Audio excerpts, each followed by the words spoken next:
അപ്പം കണികൻ മന്ത്രാലോചന എന്ന് പറഞ്ഞാൽ കൂടിയാലോചന എന്നേ അർത്ഥമുള്ളൂ. രാജ്യകാര്യങ്ങൾ ആലോചിക്കുന്നതിന് മന്ത്രാലോചന എന്നൊരു പേരുണ്ട്. മന്ത്രാലോചനയുടെ ശക്തി കാണിക്കാൻ ഒരു കുറുക്കൻ്റെ കഥ ധൃതരാഷ്ട്രനോട് കണികൻ പറഞ്ഞു.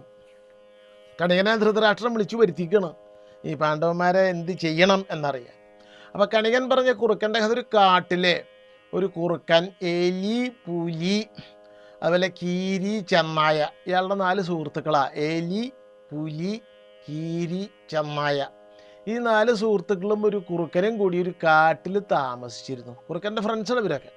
അപ്പോൾ കാട്ടിൽ വളരെ ശക്തനായിട്ട് ഒരു മാൻ ഉണ്ടായിരുന്നു. ഈ മാനിനെ പിടിക്കാൻ എന്ത് ചെയ്താൽ ഇവർക്ക് പറ്റില്ല. എലിക്ക് പറ്റില്ല, പിന്നെ പറ്റില്ല. പുലിക്ക് പറ്റില്ല, പിന്നെ ചെന്നായിക്ക് പറ്റില്ല, കീരിക്ക് പറ്റില്ല. കുറുക്കനാണെങ്കിൽ സൂത്രകാരൻ, അവനും പറ്റില്ല. കാരണം ഈ മാൻ അതിബലവാനാണ്. അപ്പോൾ കുറുക്കൻ്റെ ബുദ്ധി പതുക്കെ വർക്ക് ചെയ്യാൻ തുടങ്ങി. അവൻ കുറുക്കനെ എന്ന് പറഞ്ഞാൽ സൂത്രക്കാരനാണെന്ന് അർത്ഥം. കുറുക്കൻ അത് ഞങ്ങളുടെ ഒരാൾ പറഞ്ഞിട്ടു അയാളുടെ മകനെ പറ്റി, അവൻ ഭയങ്കര കുറുക്കനാത്രേ. സ്വന്തം മകനെ പറ്റി അച്ഛൻ പറയണ ഭയങ്കര കുറുക്കനാണ്. അപ്പോൾ ഇവിടെ 4 ആൾ കൂടിയിട്ട്, പുലി, ചെന്നായ, കീരി, എലി, ആ മാനിനെ പിടിക്കാൻ പറ്റുന്നില്ല. അപ്പോൾ കുറുക്കൻ ഇങ്ങനെ എന്താ ഇപ്പം മാനിനെ തിന്നാൻ വേണം. എനിക്കാണെങ്കിൽ പറ്റൂല, കുറുക്കനെ പണിയെടുക്കാൻ പറ്റില്ല, സൂത്രക്കാരനാണല്ലോ. കുറുക്കൻ എല്ലാ മൃഗങ്ങളെയും വിളിച്ചു കൂട്ടിയിട്ട് പറഞ്ഞു, നമ്മൾ ഒറ്റയ്ക്ക് വിചാരിച്ചാൽ ആ മാനിനെ പിടിക്കാൻ പറ്റില്ല, അവൻ്റെ ശക്തി ഗംഭീരമാണ്. അതുകൊണ്ടൊരു കാര്യം ചെയ്യാം നമുക്ക്. എന്താ കാര്യം? എലി പോയിട്ട് ആ മാനിൻ്റെ കാല് ഇങ്ങനെ കരണ്ട് മാനിന് നടക്കാൻ പറ്റാണ്ടാവുമ്പോൾ, കാല് കരണ്ടാ പിന്നെ വളരെ സ്പീഡിൽ നടക്കാൻ പറ്റില്ല. നമുക്ക് പോയിട്ട് അവനെ ആക്രമിച്ച് കീഴടക്കാം. പുലി പോയിട്ട് മാനിനെ പിടിക്കട്ടെ എന്നുള്ളൊരു പ്രപ്പോസല് കുറുക്കൻ മുന്നോട്ട് വെച്ചു. ഓക്കെ, എല്ലാവരും അംഗീകരിച്ചതിന് ശേഷം അങ്ങനെ ഒരു ദിവസം വന്നപ്പോൾ സൂത്രത്തിൽ പോയിട്ട് എലി ഈ മാനിൻ്റെ കാലുകൾ കരണ്ട് തിന്ന് അതിന് നടക്കാൻ വയ്യാണ്ടാക്കി ഇങ്ങനെ വെച്ച് പോകാനേ പറ്റില്ല. ഇപ്പോൾ പുലി പെട്ടെന്ന് ചാടി വീണ് ആ മാനിനെ കൊന്നു. മാനിനെ കൊന്നപ്പോൾ ലക്ഷ്യം നേടിയല്ലോ, ഇനി എന്നെ തിന്നല്ലേ വേണ്ടു. അപ്പോൾ എല്ലാവരും കൂടി കുളിക്കാൻ പോയി. കുറുക്കൻ പറഞ്ഞു, മാനിനെ കൊന്നു, ഇനി എല്ലാവരും പോയി കുളിച്ച് ശുദ്ധമായിട്ട് വരിക, അപ്പോൾ നമുക്ക് ഈ മാംസം ഭക്ഷിക്കാം എന്ന് പറഞ്ഞ് എല്ലാ മൃഗങ്ങളും കുളിക്കാൻ പോയി. കുറുക്കൻ അവിടെ അങ്ങനെ ചുറ്റിപ്പറ്റി നിന്നു. ആദ്യം കുളി കഴിഞ്ഞു വന്നത് പുലിയാണ്. പുലി കുളി കഴിഞ്ഞു വന്നപ്പോൾ കുറുക്കൻ എങ്ങനെ ഇരിക്കുന്നുണ്ട്, തപസ്യ ധ്യാനിക്കുക. കുറുക്കൻ താൻ എന്താ ഈ ധ്യാനിക്കണേ? ഇത് ധ്യാനിക്കേണ്ട സമയമാണോ? മാനിനെ തിന്നണ്ടേ? അല്ല, ഞാൻ അങ്ങെപ്പറ്റി ആ എലി പറഞ്ഞതോർത്ത് കഷ്ടപ്പെട്ടിരിക്കുകയായിരുന്നു. അതെന്താ, എനിക്ക് ആകെ വിഷമായി. എന്താ എലി പറഞ്ഞത്? ആ പുലി ഒരു വിഡ്ഢിയാന, അവന് സ്വന്തമായിട്ട് ശക്തിയൊന്നുമില്ല. ഞാൻ ആ മാനിൻ്റെ കാല് കരണ്ടത് കൊണ്ടാണ് ആ പുലിക്ക് എന്ത് ചെയ്യാൻ പറ്റിയേ, മാനിനെ പിടിക്കാൻ പറ്റിയേ.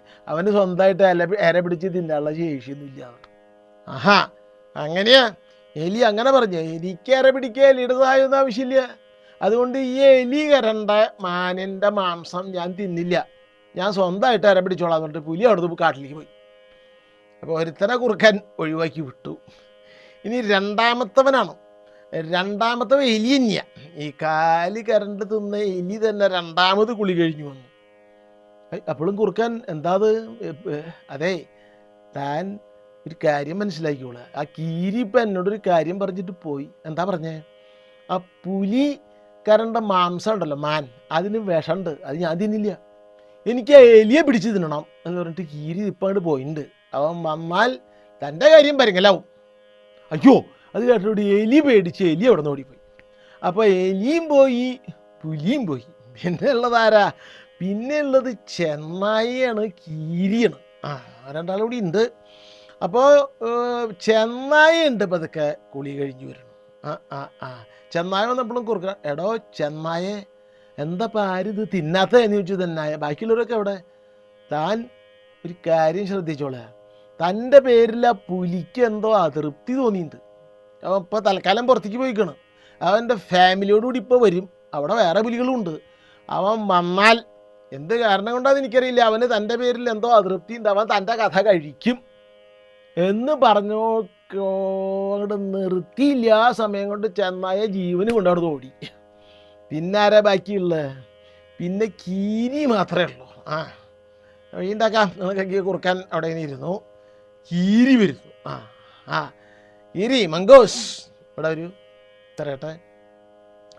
ബാക്കി മൃഗങ്ങളൊക്കെ എവിടെയെന്ന് ചോദിച്ചു കീരി. എലി എവിടെ, പുലി എവിടെ, ചെന്നായ എവിടെ?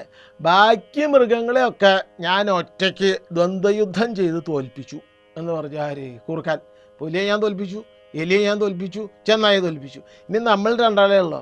താൻ എന്നോട് ദ്വന്ദ്വയുദ്ധത്തിന് വാ, നമുക്ക് രണ്ടാൾക്കും ദ്വന്ദ്വയുദ്ധം ചെയ്യാൻ, ജയിക്കണോ മറ്റേ മാനിനെ തിന്നോട്ടെ. ഇത് കേട്ടപ്പോൾ കീരിക്ക് ധൈര്യമില്ല, കീരി ഓടിപ്പോയി. അപ്പം കുറുക്കൻ സുഖമായിട്ട് അവിടെ ഇരുന്ന് ആ മാനിൻ്റെ ഇറച്ചി മാംസം സുഖമായിട്ട് അവിടെ ഇരുന്ന് ഭക്ഷിച്ചു. ഇതാണ് ധൃതരാഷ്ട്ര മഹാരാജാവേ. കണികൻ ധൃതരാഷ്ട്ര മഹാരാജാവിനോട് പറയുക. അപ്പം രാജ്യം അനുഭവിക്കണല്ലോ. ഇവിടെ മാൻ എന്ന് പറയുന്നത് ഇവിടെ രാജ്യമാണ്. അതെ, ഓരോരോ ആളുകളെ പുലിയെ അവൻ്റെ അഭിമാനത്തെ ഉണർത്തി വിട്ടു. അതായത് എലി പറഞ്ഞു തനിക്ക് ശക്തിയില്ല ഒറ്റക്കാരെ പിടിക്കുക. അപ്പോൾ പുലിയുടെ ഈഗോ ഉണർന്നു, പുലി പോയി, പുലി ഓടിച്ചു. മറ്റവനെ എലി വന്നപ്പോൾ അവനെ കീരി പിടിച്ച് പറഞ്ഞ് അവനെ ഭയപ്പെടുത്തി ഓടിച്ചു. പിന്നെ വന്നത് ചെന്നായിയാണ്. ചെന്നായി വന്നപ്പോൾ അവൻ്റെ പുലി അവനോട് ദേഷ്യമുണ്ട്, അവനെ പിടിച്ചുകൊണ്ട് ഭയപ്പെടുത്തി ചെന്നായി ഓടിച്ചു. ഭയപ്പെടുത്താനുള്ള ട്രിക്കേ മാറ്റുള്ളൂ. പിന്നെ ഉള്ളത് കീരിയാണ്. കീരിയോട് ദ്വന്ദ്വയുദ്ധത്തിന് വിളിച്ച് കീരി ഓടിച്ചു. ഇങ്ങനെ ഈ 4 ആളുകളെ ഓടിച്ചതിന് ശേഷം ഈ വേട്ടയാടിയ മാംസം, വേട്ടയാടിയില്ല, പുലി കൊന്ന മാംസം, മാൻ്റെ മാംസം സുഖമായിട്ട് ചെന്നായ ഭക്ഷിച്ചു, കുറുക്കൻ ഭക്ഷിച്ചു. അപ്പം ഫോക്സ്, ഇതാണ് രാജാവേ മന്ത്രാലോചനയുടെ ശക്തി. അതുകൊണ്ട് ഞാൻ വീണ്ടും പറയുന്നു, ഭീമൻ, അർജുനൻ, നകുലൻ, സഹദേവൻ, പഞ്ചപാണ്ഡവന്മാരെ ജയിക്കുക, അവർ വളർന്നു വന്നാൽ അങ്ങയ്ക്കും അങ്ങയുടെ മക്കൾക്കും അത് അത്യന്തം ഭീഷണമായി തീരും. രാജ്യതന്ത്രം അനുസരിച്ച് സ്വന്തം ബന്ധുവാണോ എന്നൊന്നും നോക്കാനില്ല. നമ്മുടെ ശത്രുവാണെങ്കിൽ അവനെ ഉന്മൂലനാശനം ചെയ്യണം. അതുകൊണ്ട് പാണ്ഡവന്മാരെ എന്തെങ്കിലും ഉപായം കണ്ടെത്തി ഇവിടുന്ന് ഓടിക്കുകയാണ് എൻ്റെ അഭിപ്രായത്തിൽ അങ്ങേക്കും അങ്ങയുടെ വംശത്തിനും ദുര്യോധനാദികൾ ഉൾപ്പെടെയുള്ള ബാക്കിയുള്ളവർക്കും നല്ലത് എന്ന് എനിക്ക് തോന്നുന്നു എന്ന് ഈ കണികൻ ഇങ്ങനെ ചില ഉദാഹരണങ്ങളും കഥകളൊക്കെ പറഞ്ഞ് ധൃതരാഷ്ട്രനെ ബോധ്യപ്പെടുത്തി. അത് കഴിഞ്ഞ് കണികൻ കണികൻ്റെ വഴിക്ക് പോയി. ധൃതരാഷ്ട്രൻ എന്ത് ചെയ്തു എന്ന് വെച്ചാൽ ഇരിക്കുക. അപ്പോൾ ദുര്യോധനനും കലശലായ അസൂയുണ്ടല്ലോ. ആരോട്? ഈ പാണ്ഡവന്മാരോട് ദുര്യോധനന് കലശലായ അസൂയുണ്ട്. അവരവിടെ നിന്ന് ഓടിക്കാൻ എന്താ വഴി എന്ന് ദുര്യോധനൻ, അതുപോലെ കർണൻ, അതുപോലെ ശകുനി തുടങ്ങിയുള്ള ആളുകളൊക്കെ കൂടി ഇങ്ങനെ ദുശാസനൻ ഒക്കെ ആലോചന തുടങ്ങി. ധൃതരാഷ്ട്രൻ്റെ ആലോചന അവിടെ ഒരു വഴിക്ക് നടക്കുന്നുണ്ട്, ഈ വഴിക്ക് ദുര്യോധനൻ്റെ ആലോചനയും നടക്കുന്നുണ്ട്. അപ്പോൾ ഇതിൽ നമ്മൾ വീണ്ടും ഓർക്കേണ്ട ഒരു കാര്യം, മഹാഭാരതത്തിലെ കഥാപാത്രങ്ങളൊക്കെ തന്നെ ദേവന്മാരും അസുരന്മാരും ഭൂമിയിൽ ജനിച്ചതാണ്. അതിൽ ദുര്യോധനൻ കലിയുടെ അംശമാണ്, അത് നമ്മൾ മുമ്പേ കണ്ടിട്ടുണ്ട്. ശകുനി ദ്വാപരൻ്റെ അംശമാണ്. അങ്ങനെ ഓരോ കർണൻ സംഗതിവശാൽ ഇവിടെ വന്ന് ചേർന്നു. സൂര്യൻ്റെ അംശ ദേവാംശം തന്നെയാണ് കർണനും. കർണൻ സംഗതിവശാൽ ഇവരുടെ കക്ഷിയിൽ വന്ന് ചേർന്നു. അങ്ങനെ ഇവരൊക്കെ കൂടി പാണ്ഡവന്മാരെ ഇവിടെ നിന്ന് ഓട്ടിക്കണം, അതിനെന്തൊരു വഴി എന്ന് ആലോചിച്ചുകൊണ്ടിരിക്കുമ്പോൾ ദുര്യോധനൻ ഹിറ്റപ്പണൻ ഐഡിയ, ദുര്യോധനന് ഒരു ഐഡിയ കിട്ടി. അതെന്താണെന്ന് വെച്ചാൽ ഇനിയാണ് പണി വരണേ. അതായത് ഇവിടുന്ന് പതുക്കെ പാണ്ഡവന്മാരെ മാറ്റിയിട്ട് എന്ത് ഉപായം പ്രയോഗിച്ചിട്ടാലും ശരി അവരെ കൊന്നുകളയുക, അതിന് വേണ്ട ഒരു പ്ലോട്ട് അവർ തയ്യാറാക്കുകയും പാണ്ഡവന്മാർക്ക് വേണ്ടി ജതൂഗ്രഹ നിർമ്മാണം എന്ന് പറഞ്ഞാൽ അരക്കില്ലം പണിയുക എന്നുള്ളതാണ്. അരക്കില്ലം പണിതാൽ പാണ്ഡവന്മാരെ നമുക്ക് ഒതുക്കാം. അരക്കില്ലം പണിയണമെങ്കിൽ പാണ്ഡവന്മാരെ ഇവിടുന്ന് ഓടിക്കണ്ടേ? അതിന് അവർ ഓരോരോ പണികൾ ആലോചിച്ച്